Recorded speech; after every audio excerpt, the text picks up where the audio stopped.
What's going on guys? This is Uzair. Hope you all are doing great and welcome to another video. Yes, तुमने video का title बिल्कुल सही पढ़ा है।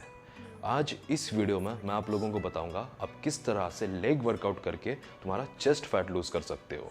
अगर तुम तुम्हारे चेस्ट फैट को लेके स्ट्रगल कर रहे हो तो ये वीडियो तुम्हारे लिए है। ये वीडियो स्किप मत करना और ये वीडियो एंड तक ज़रूर देखना। अगर चैनल पे न्यू हो या अभी तक सब्सक्राइब नहीं किया है तो make sure you hit the subscribe button. First of all हम कुछ रीजंस डिस्कस करेंगे कि किस वजह से तुम्हारे चेस्ट में फैट गेन होता है। देखो, फर्स्ट ऑफ ऑल ऐसा तो कभी नहीं होगा कि सिर्फ और सिर्फ तुम्हारे बॉडी में चेस्ट पे ही फैट गेन हो रहा है।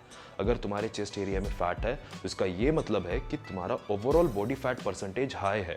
तुम्हारे बेली पे भी फैट होगा, लव हैंडल्स में भी होगा, हिप्स में भी होगा, बैक में भी होगा, लेकिन कंपेयर टू दोस पार्ट्स तुम्हारे चेस्ट में फैट ज़्यादा होगा।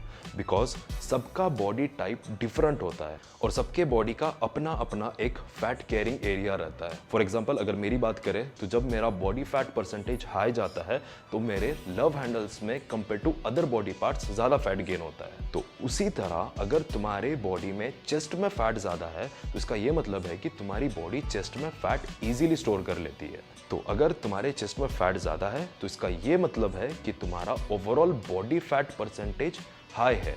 अब बहुत से लोग गायनोकोमेस्टिया और चेस्ट फैट को बहुत ज़्यादा मिक्सअप कर लेते हैं।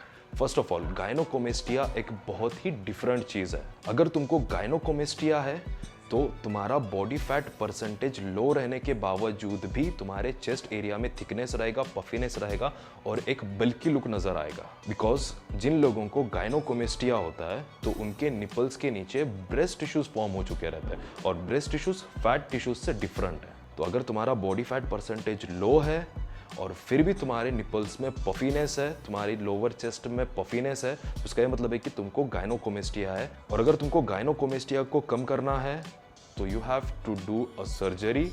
इसलिए अभी अपने डॉक्टर के पास चले जाओ। गायनोकोमेस्टिया होता किसे है? गायनोकोमेस्टिया उन्हें होता है जो स्टेरॉइड लेते हैं और प्रॉपर प्रिकॉशंस नहीं लेते। जो लोग स्टेरॉइड लेते हैं उनका टेस्टोस्टेरोन हाई रहता है और अगर वो प्रॉपर प्रिकॉशंस नहीं ले रहे हैं तो उनका ईस्ट्रोजन लेवल भी हाई चला जाता है। और अगर तुम्हारे बॉडी में ईस्ट्रोजन लेवल बढ़ रहा है तो तुमको गायनोकोमेस्टिया होने के चांसेस रहते हैं। लेकिन नेचुरली ये बहुत ही रेयर केसेस में होता है।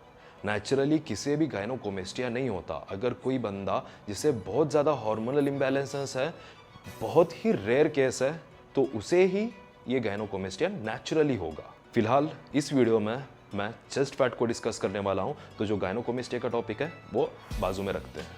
अब मोस्ट ऑफ द टाइम्स लोग क्या करते हैं, चेस्ट फैट लूज करने के चक्कर में वो बहुत ज़्यादा अपने लोअर चेस्ट मसल्स को ट्रेन करते हैं। बिकॉज लोगों का कॉन्सेप्ट होता है कि जब तुम लोअर चेस्ट मसल फाइबर्स को ट्रेन करोगे तो तुम्हारा लोअर चेस्ट फैट लूज होगा। लेकिन स्पॉट रिडक्शन पॉसिबल नहीं है।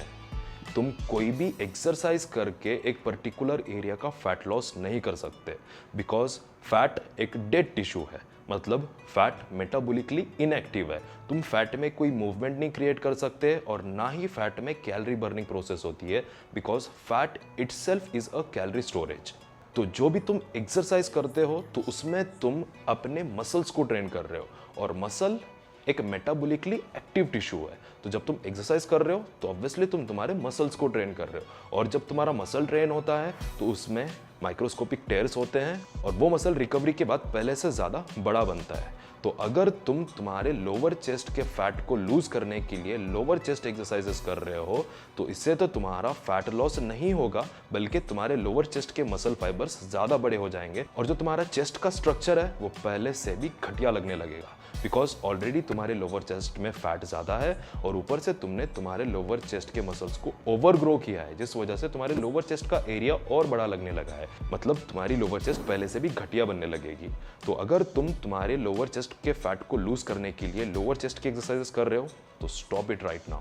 लोअर चेस्ट के जगह तुमको तुम्हारे अपर चेस्ट के मसल फाइबर्स को ज़्यादा ट्रेन करना पड़ेगा। बिकॉज जब तुम्हारी अपर चेस्ट अच्छे से ग्रो होगी, जब अपर चेस्ट में प्रॉपर फुलनेस आएगा तो धीरे धीरे तुम्हारे चेस्ट का स्ट्रक्चर, शेप अपने आप इंप्रूव होने लगेगा। बिकॉज जब अपर चेस्ट अच्छे से ग्रो होगी तो लोअर चेस्ट को मैच करने लगेगी और तुम्हारे चेस्ट का स्ट्रक्चर पहले से बेहतर लगेगा। बॉडी कभी भी एक पर्टिकुलर एरिया से फैट लॉस नहीं करती। फॉर एग्जाम्पल अगर तुमको चेस्ट फैट लूज करना है तो तुम सिर्फ और सिर्फ चेस्ट फैट लूज नहीं कर पाओगे। फैट तुम्हारे ओवरऑल बॉडी से लूज होगा, बिकॉज स्पॉट रिडक्शन इम्पॉसिबल है और कोई भी एक्सरसाइज करने से तुम उस एरिया का फैट लॉस नहीं कर सकते हो। जैसे कि मैंने पहले बोला, फैट डेड टिश्यू है। तो अगर तुमको तुम्हारा चेस्ट फैट लूज करना है तो तुमको तुम्हारा ओवरऑल बॉडी फैट परसेंटेज कम करना होगा। जैसे ही तुम्हारा ओवरऑल बॉडी फैट परसेंटेज कम होगा तो इवेंचुअली जो तुम्हारे स्टबर्न एरियाज हैं वहां से भी फैट निकलना स्टार्ट हो जाएगा। तो किसी भी एक पर्टिकुलर एरिया को पकड़ के उस एरिया का फैट लॉस करने का मत देखना, बिकॉज स्पॉट रिडक्शन पॉसिबल नहीं है। तो ये हमेशा कोशिश करो कि तुम तुम्हारे पूरे ओवरऑल बॉडी का फैट परसेंटेज लो करो, जिस वजह से तुम्हारा फैट धीरे धीरे लॉस होना चालू होगा और इवेंचुअली तुम्हारे स्टबर्न एरिया से भी फैट निकल जाएगा। तो चलो अब उस बारे में बात करते हैं कि तुम किस तरह से लेग वर्कआउट करके अपना चेस्ट फैट लूज कर सकते हो। देखो, I am not talking about just chest fat, तुम तुम्हारा ओवरऑल बॉडी फैट परसेंटेज कम करोगे।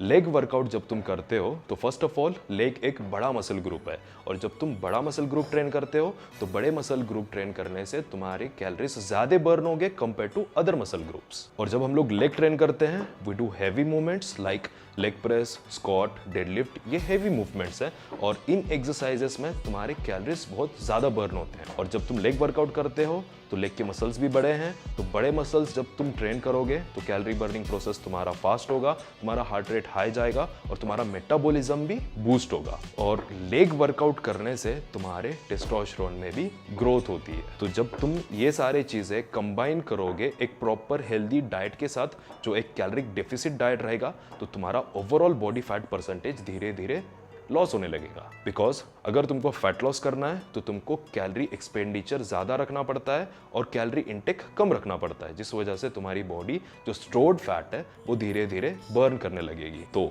अगर तुमको फास्ट फैट लॉस करना है, fat loss in the sense overall body का फैट लॉस और इसमें आता है तुम्हारा चेस्ट फैट भी, तो तुमको तुम्हारे लेग्स को ट्वाइस अ वीक ट्रेन करना होगा, बिकॉज ज़्यादा कैलोरीज बर्न होंगे और अगर तुम ज़्यादा कैलोरीज बर्न कर रहे हो तो इवेंचुअली फैट लॉस फास्ट होगा। तो इस तरह से तुम तुम्हारे लेग्स ट्रेन करके तुम्हारा चेस्ट फैट लूज कर सकते हो।